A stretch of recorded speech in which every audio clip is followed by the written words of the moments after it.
तुम जो अपने आप को साइंस का मास्टर समझते हो, तुम जो कहते हो कि यूनिवर्स वही है जो टेलीस्कोप दिखा दे, एक सवाल है तुमसे, क्या तुम जानते हो कि ये यूनिवर्स सिर्फ ये दुनिया नहीं, इस दुनिया के ऊपर 7 आसमान हैं और उन सब के पार एक आखिरी हद है, सिदरतुल मुंतहा, वो मकाम जहां साइंस खामोश हो जाती है, जहां फिलॉसफी कोलैप्स कर जाती है, जहां फरिश्तों की भी लिमिट खत्म हो जाती है और जहां सिर्फ एक ही इंसान पहुंचा, मोहम्मद बिन अब्दुल्लाह रसूलुल्लाह सल्लल्लाहु अलैहि वसल्लम।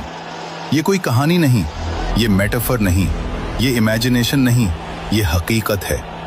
आमुल हुज़्न, जब रसूलुल्लाह अंदर से टूट चुके थे वो दौर, रसूलुल्लाह सल्लल्लाहु अलैहि वसल्लम के 2 सबसे मजबूत सपोर्ट सिस्टम्स इस दुनिया से रुखसत हो चुके थे।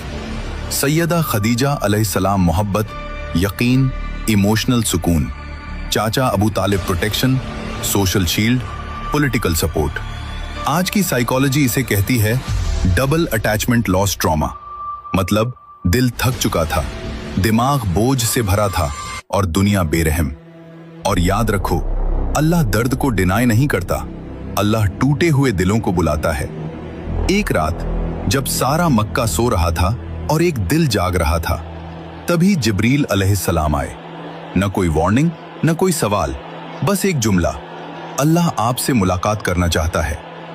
सोचो, क्रिएटर ऑफ टाइम एक इंसान को बुला रहा है जो टाइम के अंदर जी रहा है।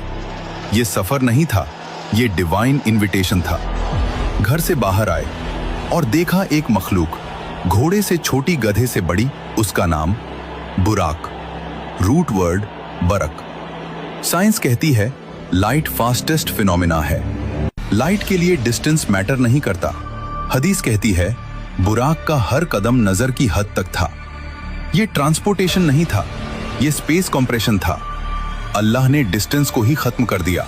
सफर शुरू होता है मक्का से मस्जिद अल अक्सा तक। कुरान कहता है असरा बे अब्दिही, अब्द यानी body plus soul plus consciousness, मतलब साफ है ये सपना नहीं, ये एम्बॉडीड रियलिटी थी। मस्जिद अल अक्सा वो रेल्म जहां वक्त टूट गया। अब ध्यान से सुनो, ये बेहद डीप पॉइंट है। कोई नहीं जानता कि उस रात मस्जिद अल अक्सा के आसपास फिजिकली क्या क्या हुआ होगा, क्योंकि कुरान और हदीस मैकेनिज्म एक्सप्लेन नहीं करते, वो सिर्फ इवेंट बताते हैं। लेकिन सोचने से किसी ने रोका भी नहीं। हो सकता है उस रात अल अक्सा के ऊपर आसमानों में कॉस्मिक पोर्टल्स खुले हों। हो सकता है सारे आसमानों के ब्लैक होल्स एक सीधी रेखा में एक दूसरे से कनेक्ट हो गए हों।